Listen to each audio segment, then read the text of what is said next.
Hello everyone, welcome back to our channel ABC of Commerce. So friends, आज की इस video में हम बहुत ही इंपॉर्टेंट टॉपिक डिस्कस करने वाले हैं।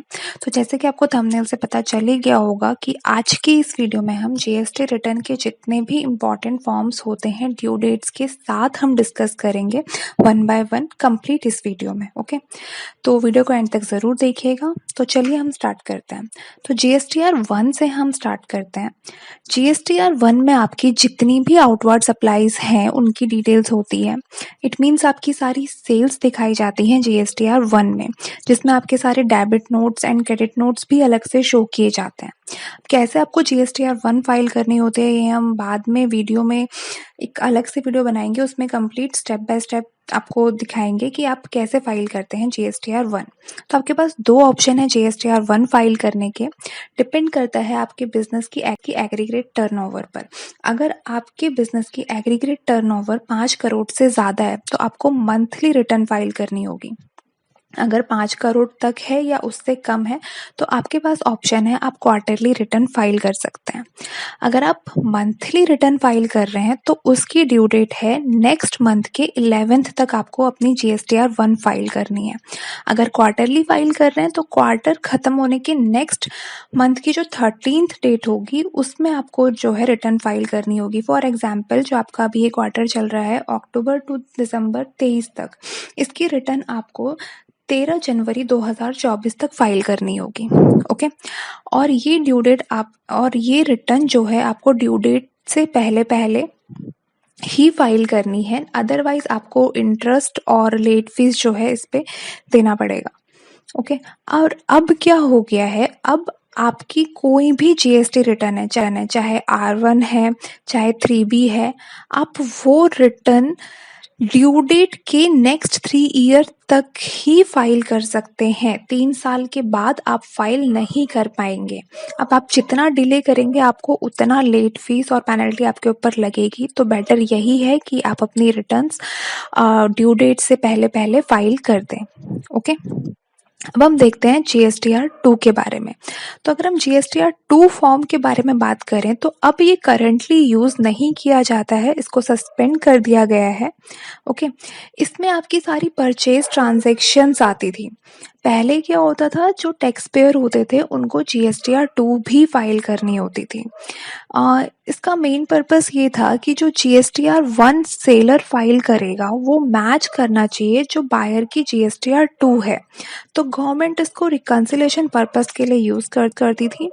हर मंथ जो है फाइल करनी होती थी जीएसटीआर 2 टैक्स पेयर को नेक्स्ट मंथ के 15th तक।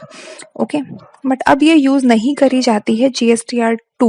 अब इसकी जगह पे हमारे पास दो फॉर्म है, GSTR 2A and GSTR 2B। दोनों के बारे में डिटेल में हमने ऑलरेडी एक वीडियो बनाया हुआ है, आप उस वीडियो को जाके देख सकते हैं, आपको लिंक आई बटन पे मिल जाएगा।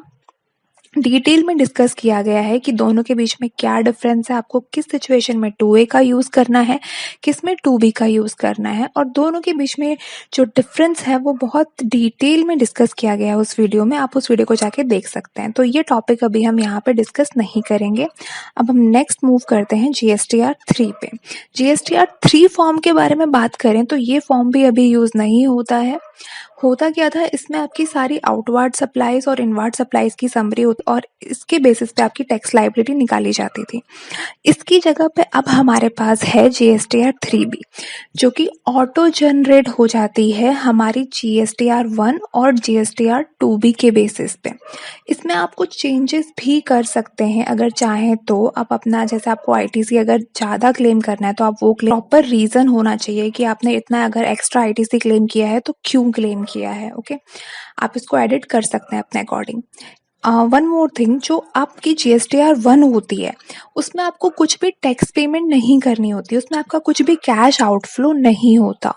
आपको उसमें खाली अपनी सेल की डिटेल्स डालनी होती है और फाइल करनी होती है। ठीक है, आपकी जो टैक्स पेमेंट होती है वो 3B में होती है। 3B में आपकी टैक्स लायबिलिटी निकल कर आती है और आपको वहां पर उसकी जो है पेमेंट करनी होती है। ओके, इसमें भी आपके पास दो ऑप्शन है, आप मंथली फाइल कर सकते हैं या फिर क्वार्टरली फाइल कर सकते हैं। डिपेंड करता है आपके बिजनेस के एग्रीगेट टर्नओवर पर, वही सेम। ओके, अगर आप मंथली फाइल कर रहे हैं तो आप नेक्स्ट मंथ की 20 तारीख तक फाइल करेंगे जीएसटीआर 3B। और अगर क्वार्टरली फाइल कर रहे हैं तो 2 डेट्स हैं अलग अलग स्टेट्स के लिए। कुछ स्टेट्स के लिए 22 है और कुछ स्टेट्स के लिए 24 है। जब आपका क्वार्टर खत्म हो जाता है तो उसके नेक्स्ट मंथ के 24 तक आपको या फिर 22 तक आपको जीएसटीआर 3B फाइल करनी होती है। ओके, अब हम देखते हैं जीएसटीआर 4 के बारे में। तो जीएसटीआर 4 आपकी यूज की जाती है कंपोजिट टैक्स पेयर्स के द्वारा। ये आपकी एक एनुअल रिटर्न होती है, मीन्स आपको साल में एक बार फाइल करनी है। तो होता क्या है इसमें, ये आपकी एक आउटवर्ड सप्लाईज, इनवर्ड सप्लाईज और जो भी आपने इंपोर्ट किया है उसकी एक कंसोलिडेटेड समरी होती है, जिसमें डिटेल्स आपकी ऑटोमेटिकली पिक करी जाती है CMP 08 जो फॉर्म होता है उससे। अब CMP 08 क्या होता है इसके बारे में भी हम डिस्कस करेंगे आगे। ओके, तो जीएसटीआर 4 आपको फाइल करनी होती है फाइनेंशियल ईयर के। जैसे आपका फाइनेंशियल ईयर अभी 2023-24 चल रहा है, तो 30 अप्रैल 2024 तक आपको जो है इस 4 फाइल करनी होगी, जो कंपोजिट टैक्स पेयर्स हैं उनको। ओके, उसके बाद आती है जीएसटीआर 4A। जीएसटीआर 4A आप उसमें कुछ भी चेंज नहीं कर सकते, आप खाली उसको व्यू कर सकते हैं, जो कि ऑटो ड्राफ्ट हो जाती है। किसके बेसिस पे, जो सेलर है अपनी जीएसटीआर 1 या फिर जीएसटीआर 5 जब फाइल कर देगा तो वो ऑटोमेटिकली आपकी 4A में रिफ्लेक्ट होगी। ओके, जिसमें आपकी सारी परचेज ट्रांजेक्शन्स विजिबल होती हैं। ओके, अब हम देखते हैं CMP 08 के बारे में। तो CMP 08 आपकी एक ऐसी स्टेटमेंट है जो आपको क्वार्टरली फाइल करनी होती है, जिसमें आपकी टैक्स लायबिलिटी दिखती है और आपको उसमें टैक्स लायबिलिटी की पेमेंट भी करनी होती है, जैसे हम 3B में करते हैं। ओके, वैसे ही आपका चालान जनरेट होगा और वहाँ पे आपको अपने टैक्स की पेमेंट करनी होगी। ओके, और इसकी ड्यू डेट क्या है, कब आपको फाइल करना होता है CMP 08? क्वार्टरली बेसिस पे आपको फाइल करना होता है। तो जब आपका क्वार्टर खत्म हो रहा है उसके नेक्स्ट मंथ के 18th तक आपको फाइल करना होता है। फॉर एग्जाम्पल, जब आपका क्वार्टर चल रहा है अक्टूबर टू दिसंबर 2023, इस क्वार्टर की आप CMP 08 अपनी फाइल करेंगे 18 जनवरी 2024 तक। ओके, उसके बाद देखते हैं जीएसटीआर 5 के बारे में। तो जीएसटीआर 5 रिटर्न फॉर्म जो है वो यूज किया जाता है registered non resident taxable person के द्वारा। ओके, जो मीन्स फॉरेन टैक्स पेयर्स हैं, मीन्स जो शॉर्ट टाइम के लिए कुछ अपनी सप्लाईज करने आए हैं इंडिया में, उनका कोई एक परमानेंट बिजनेस एस्टैब्लिशमेंट नहीं है। ओके, तो वो लोग यूज करते हैं जीएसटीआर 5 फॉर्म। ठीक है, जिसकी ड्यू डेट क्या है, जो उनको नेक्स्ट मंथ की 20 तक फाइल करनी होती है और जिसमें उनकी सारी एंड सेल्स ट्रांजैक्शंस रिफ्लेक्ट करती हैं। जब टैक्सेबल पर्सन ने, जो हमारा रजिस्टर्ड टैक्स पेयर है, जब वो अपनी जीएसटीआर 5 फाइल कर देगा तो वो ट्रांजैक्शन रेसिपिएंट की टू में, जीएसटीआर 2 में ऑटोमेटिकली रिफ्लेक्ट करेगी। ओके, तो आज की इस वीडियो में हम 5 तक ही डिस्कस करते हैं, बाकी जो रिटर्न्स रह गई वो हम पार्ट 2 में डिस्कस करेंगे। Okay, thank you.